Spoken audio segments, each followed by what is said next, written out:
Hey guys, I want to go over with you the results of the first week of my cut.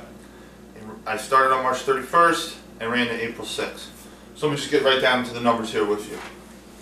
I keep track of everything in an Excel file. What I do is I wake up every morning and I weigh myself first thing in the morning after using the bathroom. I just write it down on a piece of paper. I'm not carrying my laptop around with me at 5:30 in the morning or anything like that.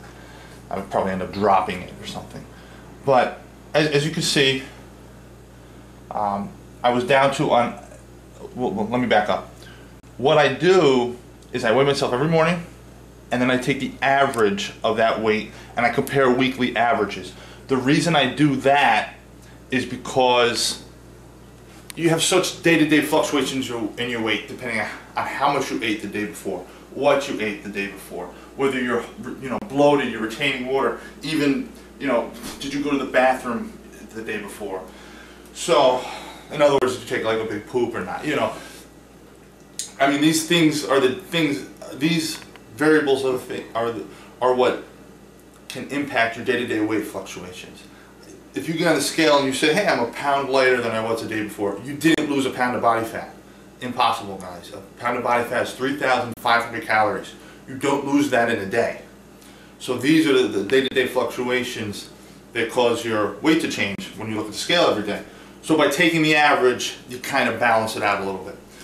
So before I started my cut, as you can see here, I was at 212.6 pounds on average for the week before. I got down to 210.4 on average after the first week of my cut. So we're talking I lost about 2.2 pounds, which is about 1% of my overall weight. So I'm looking to lose about a pound to 2 a week, which is about 0.5% to 1% of my overall body weight each week.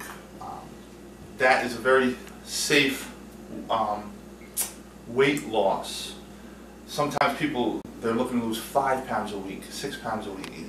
That's too fast, guys. You don't want to drop weight that fast. If you are dropping weight much faster than about 0.5% to 1% per week, unless you're obese, then this stuff's all out the ballpark. But you want to drop it about 0.5% to 1% per week. That way, you're not losing weight too fast. If you start losing weight too fast, guys, you're probably losing a good amount of muscle to go along with the body fat you're losing. And don't forget, that 2 pounds that I lost in a week, it's not all body fat. There's water weight in there, there's waste that goes out, things like that. So I didn't lose 2 pounds of fat in the week, but I lost 2 pounds on the scale.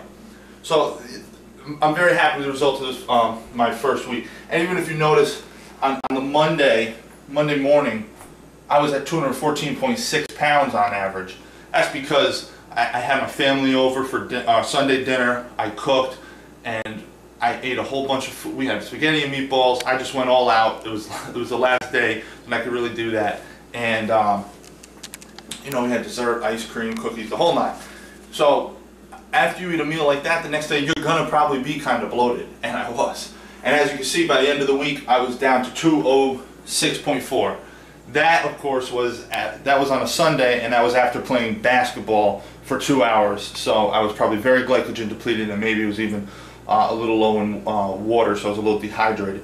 So that's the result. And as you can see here, just from the Saturday morning to Sunday morning, April 5th to the 6th, I went from 209.4 to 206.4. 3-pound drop. Guys, again, just to go back to the point I brought up before, you don't lose 3 pounds of fat in a day. So there's a lot of, as you can see, there's a lot of variation that goes on from day to day with your weight. That's why I always stress, don't worry about those day-to-day fluctuations in your weight. Look at your weekly averages. If your weekly averages are dropping by 1 pound to 2 pounds a week, or depending on your weight, 0.5% to 1% of your overall weight, you're in the sweet spot. Stay there. So based on those results, I'm not changing my macros at all after the weekend.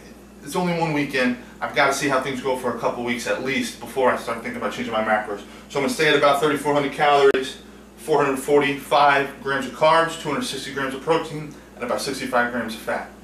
So the first week's in the books. It looks pretty successful. I don't see a big change yet in the mirror, but it's only been a week. I know that this takes time, guys. So keep that in mind. If you're like, oh, I want to be in shape by summer. Summer starts June 21st. Okay? It's now early April.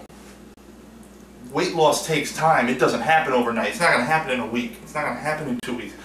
You're not going to be happy in a month. It takes, you know, you have to have a dedicated program of several months, 2 to 3 months. You know, 2 months at the minimum if you don't have that much to lose, and 3-4 months if you got some real weight to lose.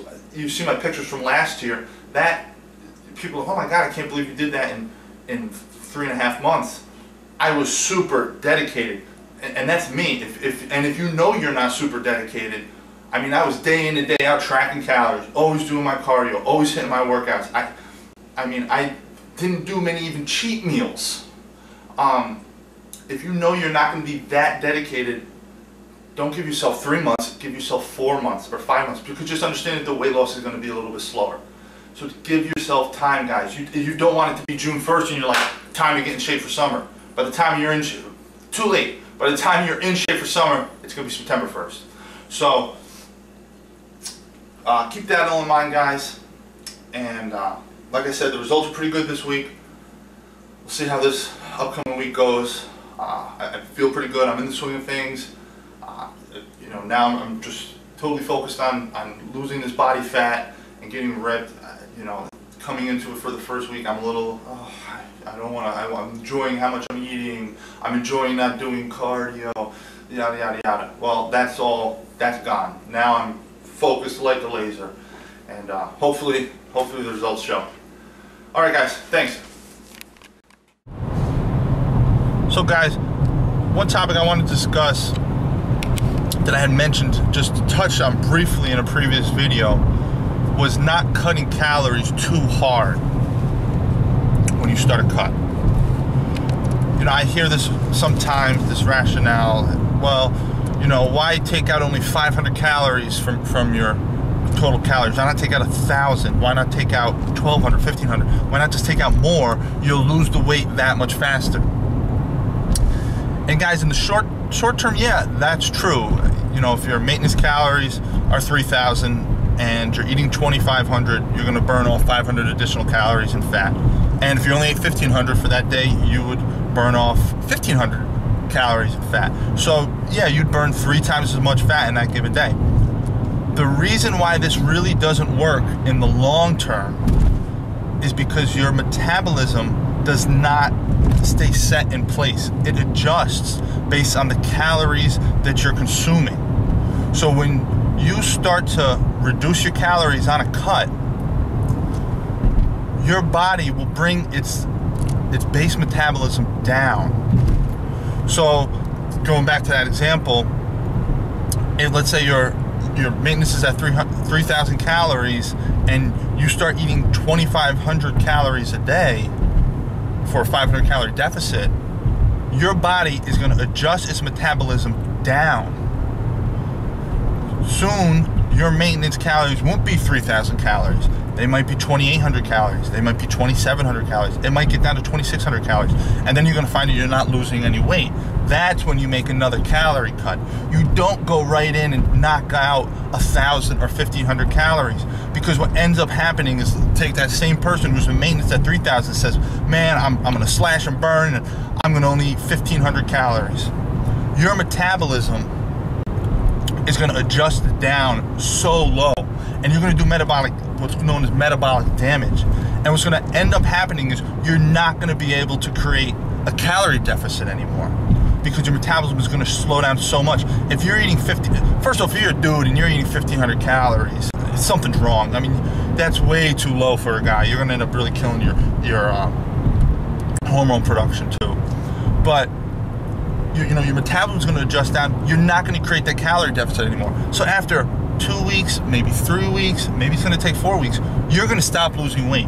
At 1,500 calories, how much lower can you go? How much lower can you really go? Also, how much more cardio or exercise can you do? You can only do so much, and your body will become more efficient and adjust to the amount of activity that you're doing as well. So in the end, what you end up is you're going to get stuck at this very annoying plateau. You're going to stop losing weight. You're going to get frustrated. And then, you know, a lot of times people, that's where they get to the point where they're like, oh, diets don't work for me, or, you know, I can only lose weight and then I get stuck. We have to diet properly. So what you do is you make very methodical calorie cuts. You know, if that same person who's at a 3,000 calorie maintenance, take out 500 calories. Then knowing that your metabolism is going to adjust, you could preempt the fact that it's going to adjust down after 3 weeks or so. Even if you're still losing weight at a decent clip, adjust, take another 200 out, take another 300 out, and slowly and methodically pull out calories. This will help keep your metabolism ramped up. That way your body won't think it's starving. That's really what it is your body adjusts metabolism. It's based, you know, this is kind of like an evolutionary thing, but the body starts to think it's starving, so it's going to do everything it can to preserve your body fat, your energy stores, and your muscle. It's going to muscle mass. As a matter of fact, you cut calories too hard, your muscle mass is going first. You're going to find out that you're going to get real weak in the gym. You're going to get real skinny, and all those gains that you worked so hard for during your bulk or whatever time leading up to your cut, they're going to go away, and they're going to go away pretty fast. And, to keep this in mind, guys, to lose a pound of fat is relatively easy compared to gaining a pound of muscle. It takes a lot of work and time to gain a pound of muscle. Doesn't take anywhere near as much effort and time to lose a pound of fat. So take the slow approach, take a methodical approach to your cut. Don't rush it. Give yourself time. Know if you have an event that's far off, let's say you want to get ready for a vacation or you want to get ready for a wedding. I know a lot of ladies want to get ready for their weddings. If you want to get ready for just the summertime, give yourself plenty of time. Don't go into it thinking, I'm going to do this in a month, I'm going to do this in 3 weeks. You're setting yourself up for failure, and then you're setting yourself up, if you cut your calories too deep, for severe metabolic damage. So guys, I hope that's really clear. Make sure you take your time, be very methodical in your approach to your cut, and give yourself time. Those are some real keys to really help to make your cut effective.